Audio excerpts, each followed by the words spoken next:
चलते हैं गोंडा, जहां प्रधानमंत्री एक चुनावी रैली को संबोधित कर रहे हैं। बेरोजगारी इसकी चर्चा होती है तो लोग उड़ीसा का नाम देते हैं। अभी वहां चुनाव हुआ, वो प्रदेश जहां भारतीय जनता पार्टी को झंडा रखने के लिए जगह नहीं मिलती थी। झंडा रखने के लिए लोगों की बात छोड़ दीजिए, लेकिन अभी चुनाव हुआ, भारतीय जनता पार्टी के प्रति उड़ीसा के लोगों ने ऐसा जन समर्थन दिया, ऐसा जन समर्थन दिया, सारे देश के लोग चौंक गए कि अगर उड़ीसा के गरीब लोग भी भाजपा के साथ चल पड़े तो पता नहीं आगे वाले दिनों में हिंदुस्तान में और दलों के पास कुछ बचेगा कि नहीं बचेगा। अभी कल महाराष्ट्र के चुनाव के नतीजे आए। पता है ना क्या हुआ? क्या हुआ पता है? कांग्रेस कहीं नजर नहीं आ रही है, साफ हो गई। कांग्रेस ने साफ कर दिया। भाइयों बहनों, चाहे उड़ीसा हो, महाराष्ट्र हो, चंडीगढ़ हो, चाहे गुजरात के पंचायतों के चुनाव हो, चाहे कर्नाटक में स्थानीय निकायों के चुनाव हो, पिछले 3 महीने में जहां जहां चुनाव हुए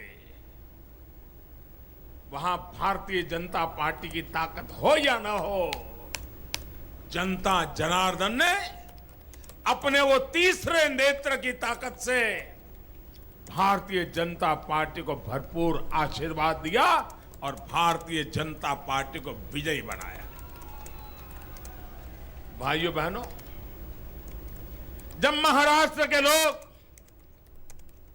भारतीय जनता पार्टी का इतना समर्थन करते हैं, जब उड़ीसा के गरीब लोग भारतीय जनता पार्टी का इतना समर्थन करते हैं, चाहे चंडीगढ़ के हाईली क्वालिफाइड पढ़े लिखे लोग भारतीय जनता पार्टी का इतना समर्थन करते हैं, तो इसका मतलब यह है अब मेरी जिम्मेवारी ज्यादा बढ़ जाती है।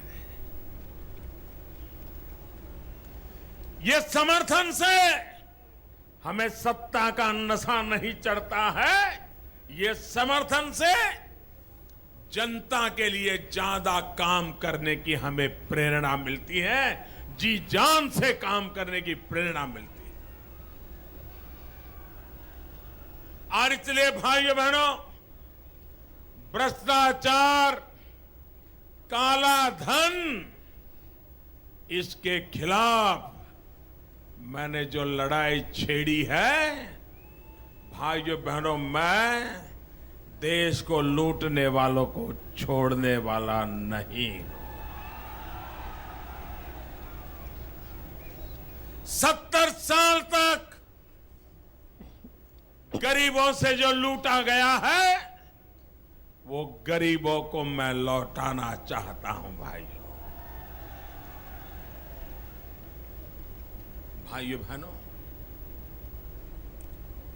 हम देश के सामान्य मानवीय की जिंदगी में बदलाव लाने के लिए काम कर रहे हैं। जब अटल बिहारी वाजपेयी हमारे देश के प्रधानमंत्री थे, ये उत्तर प्रदेश और ये इलाका जिसने अटल जी को सबसे ज्यादा आशीर्वाद दिए हैं, यही क्षेत्र है जिसने अटल जी के प्रति अपना जो प्यार है उसमें कभी कमी नहीं होने दी। उन अटल बिहारी वाजपेयी के जो सपने हैं, उन सपनों को पूरा करना, इसके लिए हम कोशिश कर रहे हैं।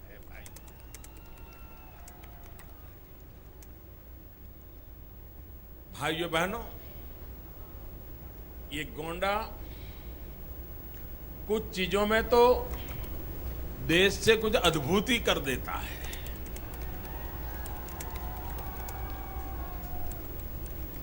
एक थोक व्यापार होता है, एक छूटक व्यापार होता है। छूटक बोलते हैं, हाँ? रिटेल, हाँ? फुटकल।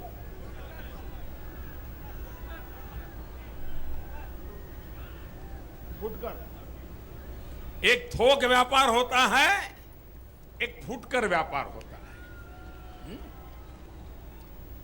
मैं देख रहा हूं हिंदुस्तान में परीक्षाओं में छुटपुट की चोरी की घटनाएं तो सब दूर होती है। कोई विद्यार्थी करता होगा, एक आध मास्टर जी गड़बड़ करते होंगे, लेकिन गोंडा में तो जत्थाबंद चोरी का बिजनेस चलता है, व्यापार चलता है। यहां चोरी करने की नीलामी होती है। भाइयों बहनों, कॉन्ट्रैक्ट दिए, टेंडर निकलता है, टेंडर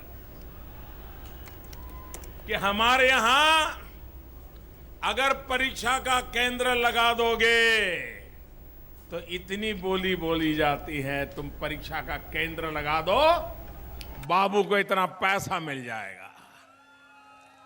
और जो केंद्र मिलता है वो हर विद्यार्थी के मां बाप को कहता है कि देखिए 3,000 डेली का, 2,000 डेली का, 5,000 डेली का, अगर गणित का पेपर है तो इतना, विज्ञान का पेपर है तो इतना।